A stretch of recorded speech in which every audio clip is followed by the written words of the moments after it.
On the Lens, which is brought to us by SayWhat organization, supported by UNFPA and the Spotlight Initiative, we've been discussing sexual exploitation of university and college students, especially from the authorities. Strong issues coming up being raised by students themselves as well as tertiary institution authorities include the issues of the need to take students' reports seriously when they bring up sexual exploitation reports. The systems and procedures that hold perpetrators accountable must also be strengthened. Policies are also needed that are strong and that are monitored and evaluated, implemented on sexual exploitation and abuse. This is The Lens with Nyari Mashayamombe, where we discuss issues that affect university students, college students, and during this series we've been talking about sexual exploitation. And today in the studio I have a beautiful young woman who's joining me. I think you saw her the other episode. She is not done with us, and I have a gentleman. They're going to introduce themselves. Gentleman and lady, please. Thank you so much for having me back here, Nyari. I enjoyed myself the last time. My name is Tanatso Chikaora, and I'm a student. Thank you. Thank you very much, madam. My name is Ephraim Tubuki. I'm a principal of a teacher's college. Thank you very much for coming, for taking time. We really appreciate you. So you've been listening, you've been watching, you've been hearing students talking for you, sir, and fellow university or authorities from university or tertiary institutions, and you had your colleagues, and of course you had your own issues. Today we just really wanted to cement, especially I want to hear from tertiary institutions, what do you think are the next way forward steps that can be taken as far as we want to remove sexual exploitation and abuse in our tertiary institutions, sir? Madam, I would wonder whether we'll be able to really eradicate it, because really social harassment to me is sexual harassment, you mean? Sexual harassment, yes, is a social matter. It has to do with the society.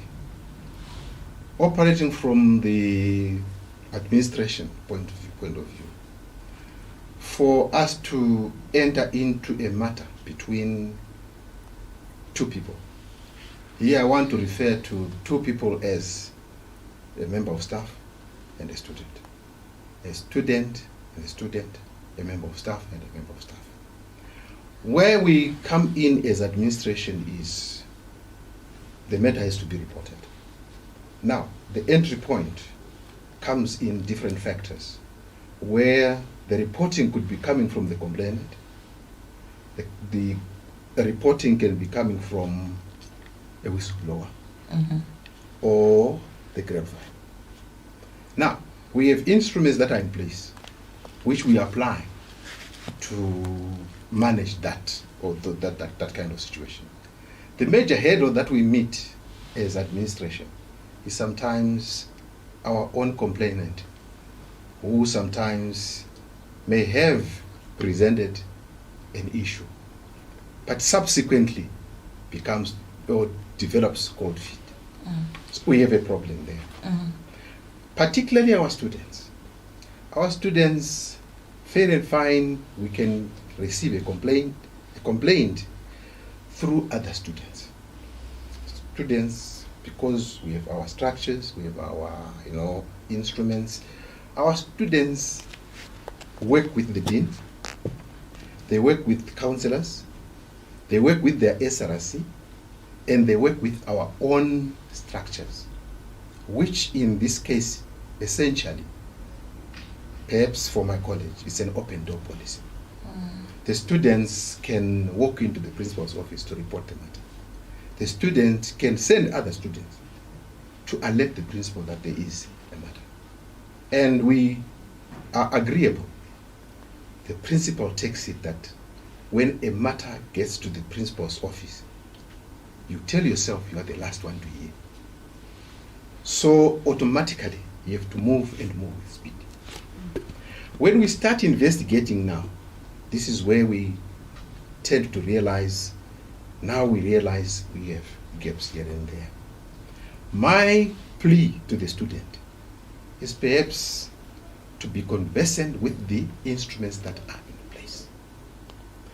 we actually create rules and regulations which are guided by the statutes which are in place.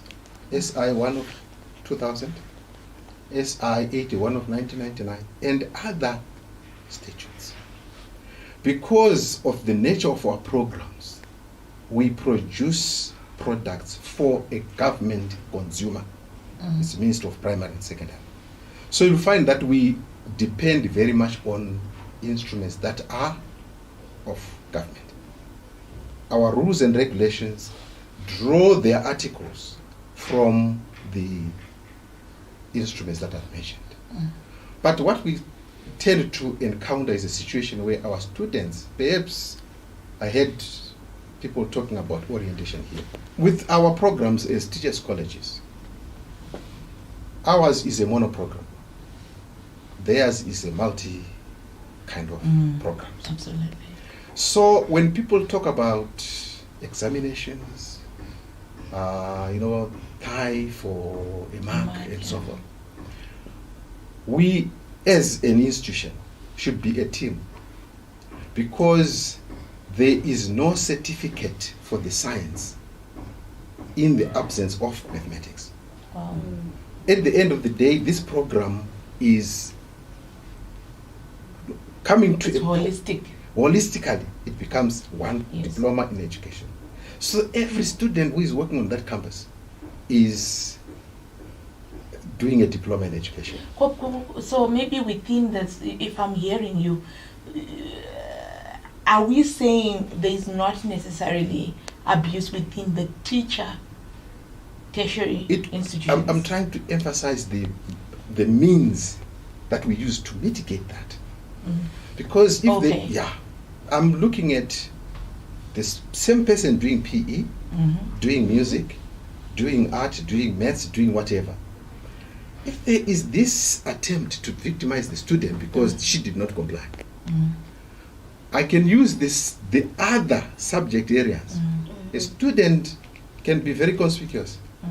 When they don't perform well in one subject area, they generally will not be. So I have those indicators that will tell me that the student is being victimized, could be victimized in a particular subject area. You get that?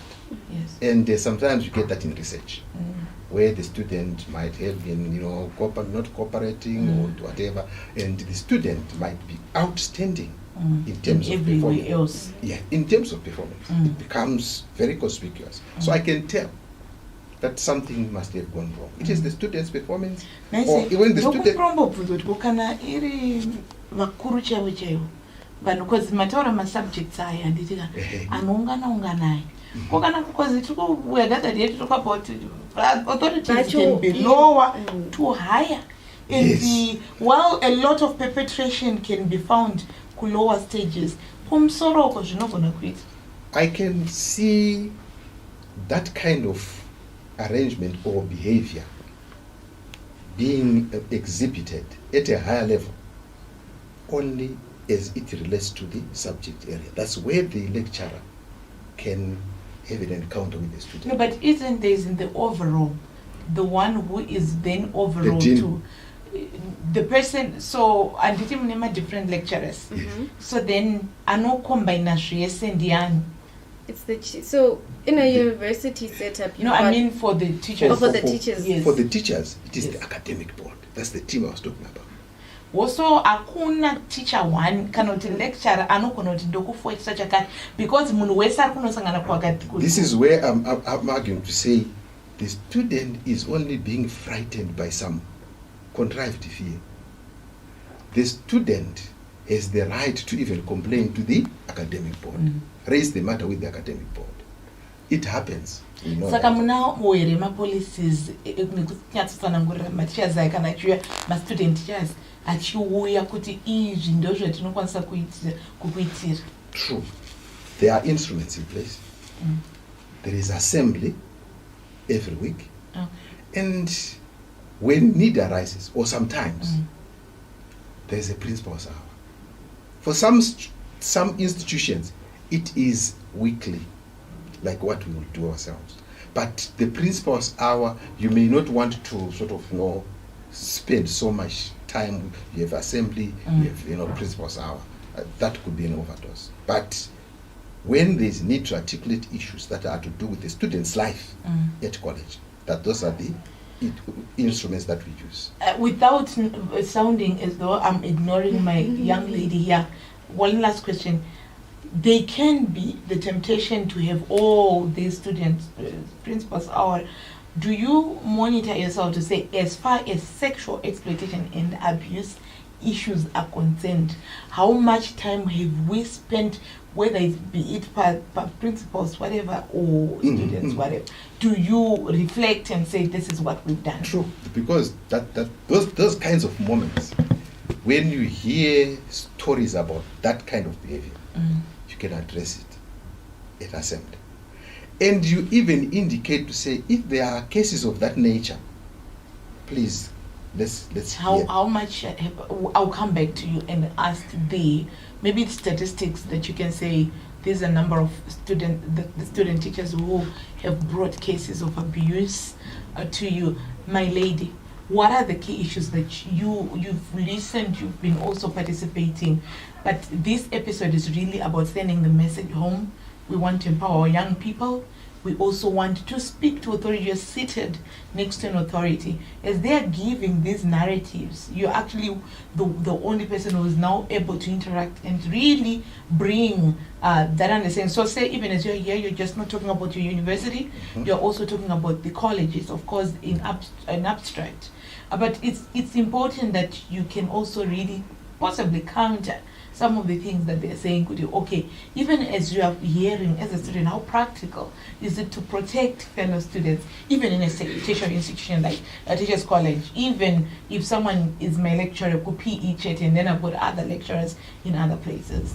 Okay, so with what our principal said about how you've got different teachers for different programs, I think that is something that can also be applied to a university setup.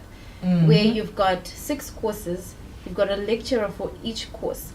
And I really encourage students, when something happens, if a lecturer makes an advance at you, report it on that day. Don't sleep on it, don't wait on it.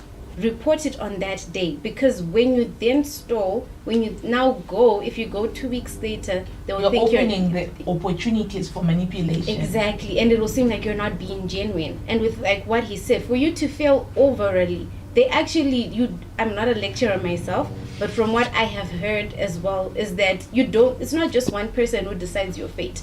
The chairperson has all the results. If chairperson wacho, but this is what's happening. There are other 5 lecturers that can even back you up and say, Tanatswa, no, Tanatswa, it is Tanatswa, it is Tanatswa, it is Tanatswa, it is Do you think that lecturers are prepared to back you up at the expense of their friends? And this is where I was about to get to, Kuti. But then it's also now difficult, because these are people that have been working together for years. And I'm just there, I'm a 1-1. I just got to university, and perhaps maybe they do it together. Maybe they understand. Maybe it game with me chatting. So now, if I'm to come to the principal's office, will the principal now listen to me if he then goes to other lecturers and they say, no, and they cover up for him? Where do I? It's like I'm put in a corner. And it's also very scary, because we also don't know where they stand as the overall authority. If I go to the dean himself, we also don't know where he stands. So it's a hard one. It's hard, and but I really loved what he said, that you've got the SRC that's there to protect you, you've got the counselors that are there to protect you, which means you have 3, before you even go to the principal, you have 3 people you can go to that can hear your matter. So you're not standing alone. At least. So why are students not taking that up? I think. Why is there low uptake? Are they taking it up? Maybe I'm making an assumption that students are not taking it up. Are they taking those platforms up? If they are taking those platforms up, what are the challenges? Why we keep having the perpetration of students sexually? I think there are 2 issues. Number 1, students don't know that they can go and report. Some students don't even know that they're counselors in their institutions. They don't know where the offices are, and some are just. And the second issue, some are afraid. Even if I go, how will they respond? What will they think of me? Will they think? And I think that's again talking about the girl child and saying how the girl child races. Because if I say I've been abused, automatically, what the question that comes to some people's heads is, what were you wearing when you went into his office? And it's like, but should that even be the question? Yeah, exactly. So I feel like students are put in this corner and they feel like they don't have the support. But I'm happy we have platforms like this where we can tell the student, not just me as a student, but even him as an authority, he can say, you've got SRC there for you. You've got the counselors there for you. You've got me there for you. Therefore, when you come to me, you've already exhausted all the other doors you can go and knock on. So students really need to know that if something happens, go to this place. Absolutely. When we come back from this break, we want to talk about how reachable, how friendly the SRCs and whether they're trained or not to handle these issues. Do not go away. Stay with us. We're taking a quick break.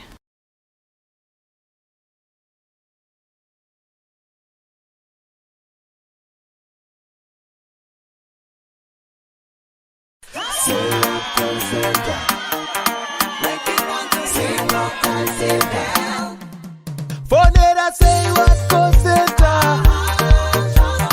Say what go center, mommy. Fonera say what go center. Fonera say what go center, mommy. You know what's your venture to give it go. But don't ever from my son. Fonera pull out Sunday. But you go to find my son.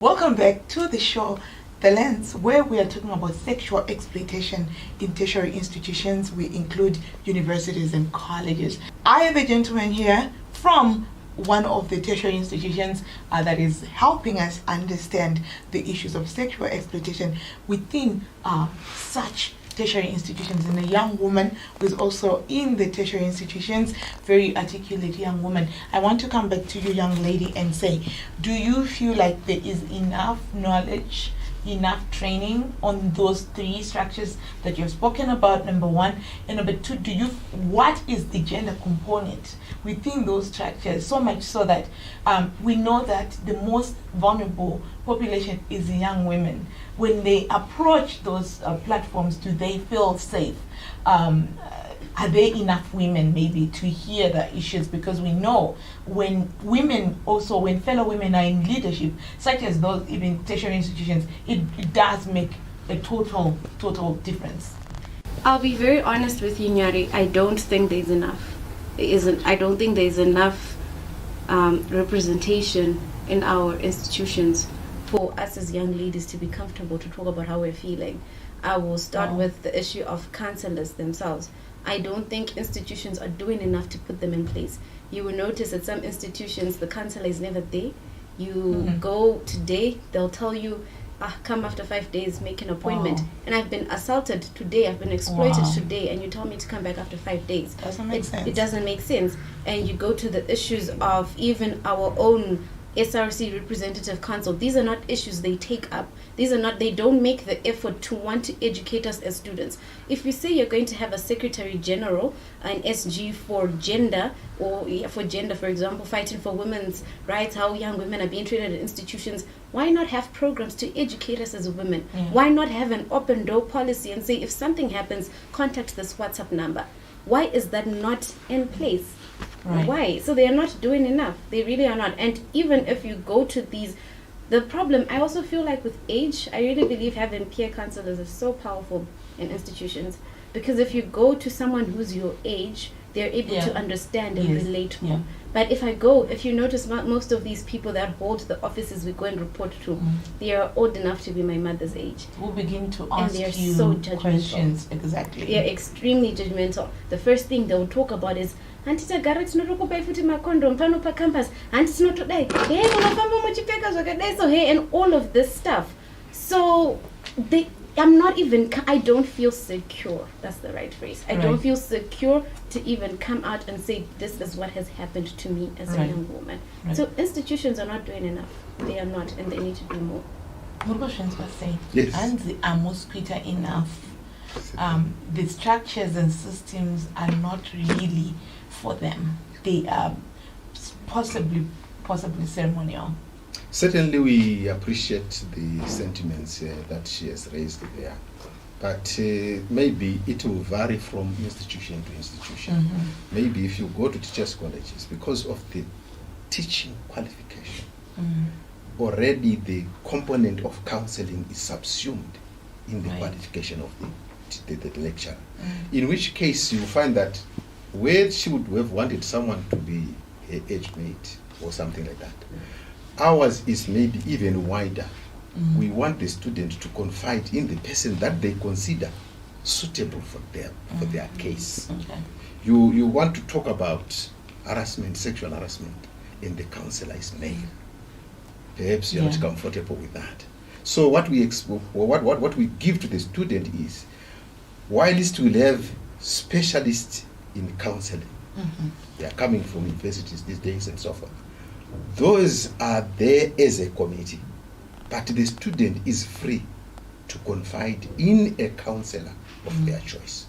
In which case, they should be able to express, they should be able to give the facts as they should be, because they have trust, they have respect, and they are comfortable. Right. So we have those mechanisms in place, actually. So there was a talk that maybe one of the key issues that's happening, that may be fertilizing the issues of exploitation, is the issue of the edge between the lecturers and the students themselves. So at universities, so you find that maybe the lecturer is pretty much almost the same age with those who are coming. How can we then say, first of all, is that valid? Is that happening? Secondly, how can we, over and above the policies that we're saying, okay, you are employed with us as a lecturer, how do you keep reminding your workers that they do not be predators to the young women who are almost, their dating age, to make sure that someone understands their boundaries? Because we also know that the lecturers who have married the students, Well, it actually cuts across. It's the staff who have married students. Yes. So we have a situation where sometimes the age difference is not really significant. But whilst we appreciate you enroll a new group of students, we accept and totally maybe respect this age group. They are extending their hunting ground, students and staff. Now when we go to staff now, that's where we are saying, as a community, we want to believe our own staff, you are running decent, dignified families. When we hear students... you're saying these young people, they are not yet married for the most part, Yeah. But as students, we know that among themselves, including the SRS, and we also mentioned this to the SRS to say, now that you have been given these posts, it is not supposed to be an advantage over other students. Your role is to manage, coordinate the structures in admin with the structures in the students' affairs. Yes. Yes. Now, with the students now, we are saying, when they have their relations, we may not be able really to incriminate relationships among students. Even with the staff sometimes, you may not be able to do that. But we said we want people who run decent and dignified families. When your wife comes to look for a student on campus, because you are known to have a girlfriend here, the problem is you. Yeah. So we deal with you.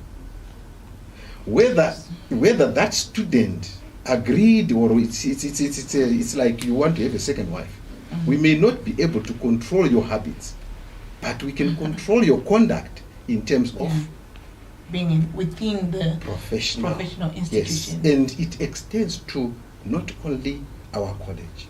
If you are seeing other students at Mukoba, other colleges like that, see them as students, not potential dates. So that's how we actually manage it. But how is that working? Is the question. It does. even the student, when they go on teaching practice now, where they go for attachment, we are telling them, while least we cannot control your habits in terms of your social habits, when parents come to the school to complain about you having, associated with the husband, we get worried. And we can actually discharge you for that kind of behavior. For staff, please interact with the students. Don't socialize with them. That is okay. Even if you are bringing them in for a disco, go there as a lecturer. You watch them dance. Don't be the best dancer. But no, my young people are just mo disco. This is what I'm saying. Yes. We said, as you go up the ladder, you must tell yourself that there are some freedoms that you cease to enjoy. Very true. If and you use responsibilities that you now have a responsibility. You cannot be seen on the dance floor to dance better than the students because you are joining them on disco. It's irregular. Disco, you want it to come in? We have a function, we invite staff and students. Yes. But we should understand that it's a function for the And students. keep the boundaries. I think one of the Keep students. the boundaries. Somebody said so. Keep the boundaries. Issues of boundaries. You wanted to chime in. Oh, I wanted to say that's true. And if a lecturer is to have a relationship with a student, that is unethical.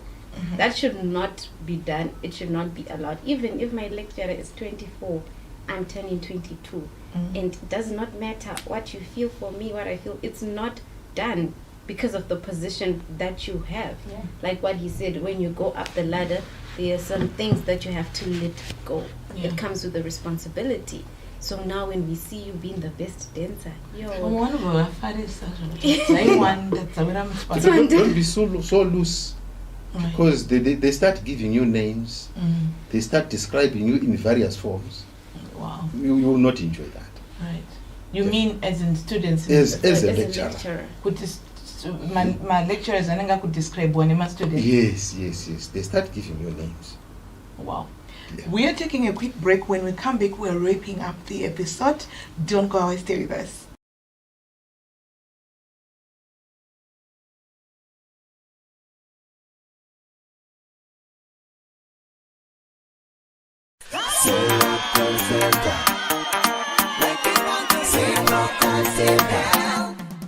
Fonera say what go center.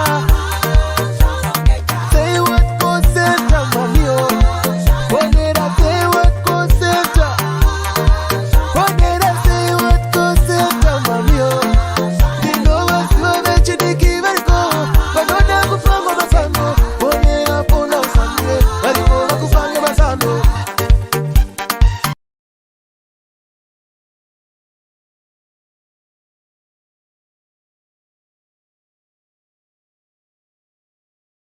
Welcome back. This is The Lens, where we're talking about sexual exploitation and abuse of university students. And we have a gentleman from a tertiary institution and a young woman also from a tertiary institution. I think we're kind of wrapping up this conversation around my issues are Buddha. Students have their own issues and they have a feeling that they have regarding the services that they are receiving, their inadequacies.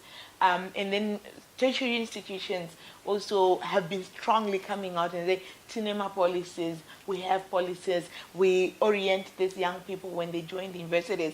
But truth be told, should we talk a young lady,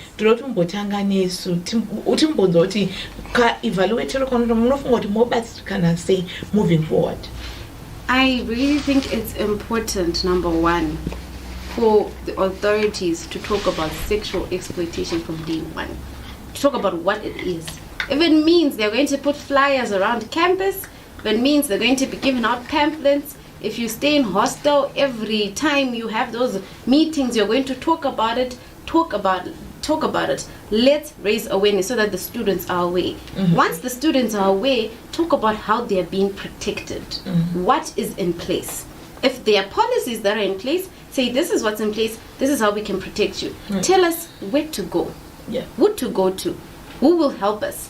If we get there, if you tell me, okay, if you've been abused in this way, you go to your chairperson of your department, and I ask you, okay, what if the chairperson is very friendly with the person that is the abuser, and he's the abuser? Who is an alternative? You can't just give me one solution. So it's very important for the authorities to tell us about sexual exploitation, to tell us what's in place and how we move forward from what's here. Because what's in place is not, it's either it's not working because people don't know about it, or it's not working because it's just not being followed. Right. Same. Maybe guided by the experience, where I think here and there we have faced hurdles of defining sexual harassment in an article or in an act, with articles where when I charge a member to say you have behaved in this manner, which amounts to and contrary to article such. I think until we get there, we may not be able to say what we have in place will be able to suffice and control. So you think that there is a gap in law that speaks directly to tertiary institution students, or just maybe let's not just focus. So when we're now talking, we're discussing not only tertiary institution students, but also the youth.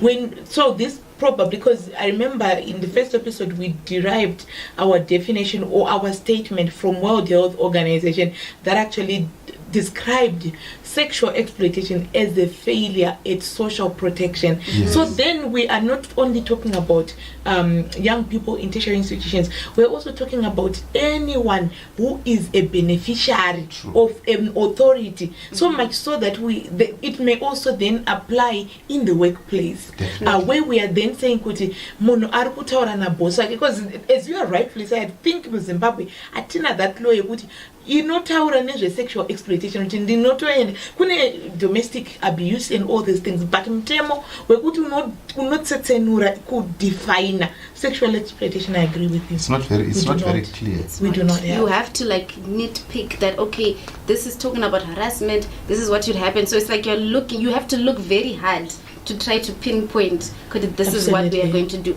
But things like that should be very clear. I don't need to look very hard to know kuti ndikajamba joromba bemunhu ndikaba ndokutoenda. It's there. No, exactly. I don't need to do that. It has to be there, kuti bam in your face. It must be very clear. It reminds me of one of the people who spoke as a tertiary institution authority in the other episode, who actually brought up the fact that sometimes it's very difficult to have young people come. Actually, they were saying sometimes it's the young people themselves who ostracize the reporters because they don't know, because there is no law yekuti vachitosvika pauniversity onzi pano pane mutemo unosunga vanhu unotaura unonzi sexual exploitation, wogotsetsenura kuti hazvinei kuti mwana akapfeka chii kana kuti chii. So I think for me this is my biggest takeaway, to say the issue of the law that speaks into exploitation. Then my young people azombofunge kuti tinogona retriever manudzi emunhu toti but ndiwaizvida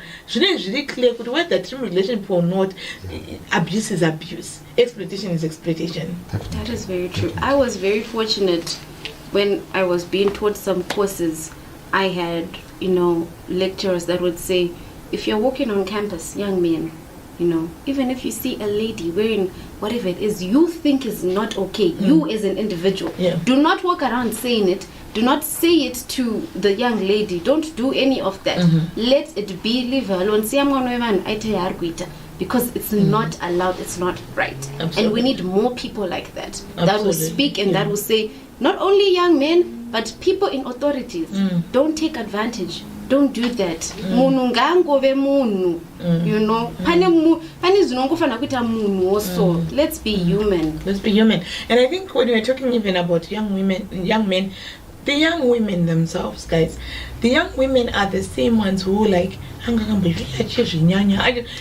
get a lot of backlash from fellow young women. So young women must also learn to rally behind each other and do not tolerate the issue of abuse or any bum shot, whatever. Leave her alone. Say you wanted to chime in. No, I just wanted to buttress the issue of the kind of dress. We are protected because there is a code of dress. our products go into primary and secondary, which is a government institution with a code of dress. So that is what I emphasize right from the day. So you require that from your from your student teachers. When the student walks into campus, then we are telling them the code of dress is much. Yeah. That's why we borrow our rules and regulations from the statutes that are in place. I'll go to the SI 1 of 2000, SI 81 of 1999. Those are the instruments that I put together in addition to other factors that may affect. So this is quite a tertiary way of protection. But because we don't, when we're talking about sexual exploitation, yes, dressing can never be an excuse. So even most student menu, I pick up short chair. So I will not talk about the dress when the student is being abused. I should charge the student for the code of dress which has been breached. But we don't talk about the sexual abuse. The sexual abuse is a different case and it must be treated independently. So you entertain an authority who comes in and says, oh, Jane came to me and they were wearing shorts. No, I cannot say. And then Jane comes out and says, oh, I was raped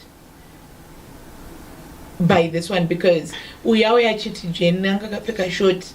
Then Jane but and the guy from Surutoro was short to but Jane I said I episode but we all tangira Jane but in the Jane or you over at Musuru and yes I might have worn a short however and the guy so I'm not a much Jane that those two cases the dress as it amounts to breach of conduct is not anything to do with the rape that took place. We are looking at the rape as a different case. Yes. Then we look at the code of dress, and you cannot say we saw her dressed like what. You have to bring the exhibit. But would you even question the issue or entertain dressing since this person we are saying dressing is totally out of question? Whether you found her naked, you can't touch her. No, you can't touch it. But I'm saying when you report for duty, in as much as at work, when you are reporting for duty, I don't know whether it's school. Yeah, at college, yes. When you report to college, you are complying with the code of dress. That is what I will enforce. Yes. I'm just asking for my benefit. Yes. But no one's dress code. No one actually. Yes. Young lady, you wanted to say something. Yes, I just wanted to ask the principal a question. That we have a situation here. What Nyari said. Jane was wearing a short and she was raped. And she reports she was raped. Is the issue of dress code still a big thing? Even after you've addressed the rape situation, are you still going to reprimand her for the dress code being breached? You may find that because of the nature of the offense, the code of dress may not be very significant here because automatically that case goes to the police. Okay. So you are totally ignoring the dressing because that was never the issue. It was not the issue. Yeah. The main issue was the rape. Right. But in terms of professionalism, our conduct, our business, yes, we'll still go to assembly and say, please. I just want to find out from you, because you've drawn some parallels between the tertiary institutions, universities, and the teacher training, where models, where a particular teacher does not have, the power of saying Dakoto Foirisa. Do you feel like you have less cases of sexual exploitation in your colleges because of that, or if that is just one of the instances? It could be just one of the instances. Right. Much as we may also want to allege that we don't have those cases of exploitation so rampant in our teacher education colleges. Because first and foremost, our age group is no longer the 18, 20, 21. Quite a number of them are in the afternoon of their lives. So you may find that they are already family members. If you come to our colleges today, you find that our hostels are almost empty because most of our students are married, so they are operating from home. But with institutions like the university as well, you have those young. Did you say they are rampant or they are not? I'm saying they are not rampant. They're not as rampant. They're not as rampant And because you are having those people who are in almost their afterlife. I mean, that is so horrible. That was still this looking at the dating pool. So why are you not taking young people in your universities, in your colleges? We do I mean, take. to the extent of thinking, kuti kutori nema vacancies with the millions of people, young people who are looking for opportunities. No, we're not saying we're not enrolling. No, I am asking why there is a lot of enrollment for adults versus young people. That one is perhaps None of this conversation. Up national. Okay. Because I can see a situation where these people are coming into colleges having maybe tried this, tried that, didn't work. No, and I'm these are asking people kuti who, mimi sei muri kuenrolla vakawanda kudaro versus vari kubva kuchikoro vari fresh. in the first place, avadi. Kuti hakuna uptake. Because teaching and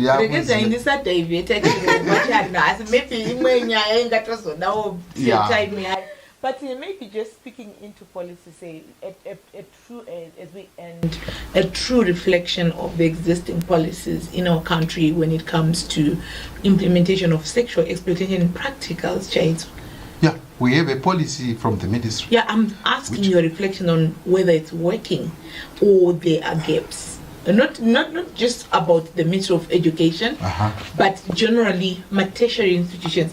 Maybe made. I think the main gap is what we've already said.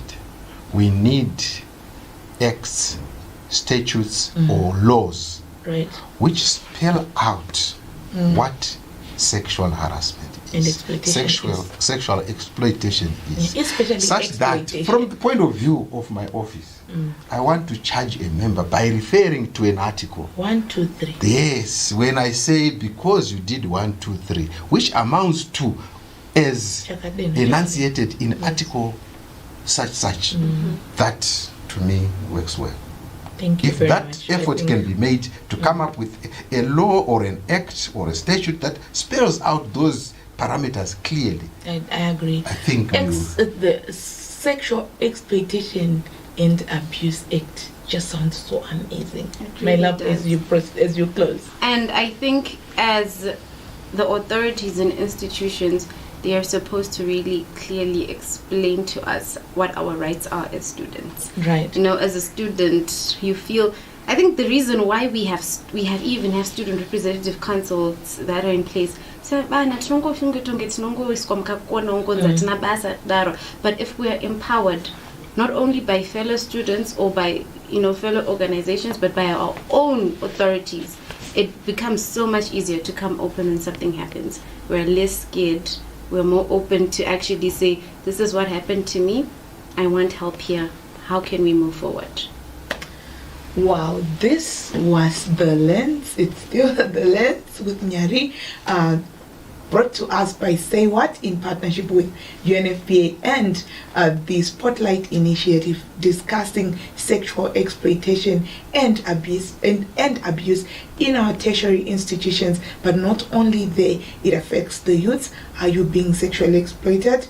Reach out to the nearest police, reach out to the nearest authorities, if it's in the university setup or college setup, or even at school. You're in primary or secondary school, you have the right to reach out to someone that you trust, talk to someone. We already had that a number of cases are reported by third parties. Report. Get someone to talk to, get that person to accompany you to an authority. If it is from an authority, there's always another higher authority. We are saying it is The Lens. Take action against sexual abuse, sexual exploitation. It is not legal. It is against human rights. Until next time, have a good one.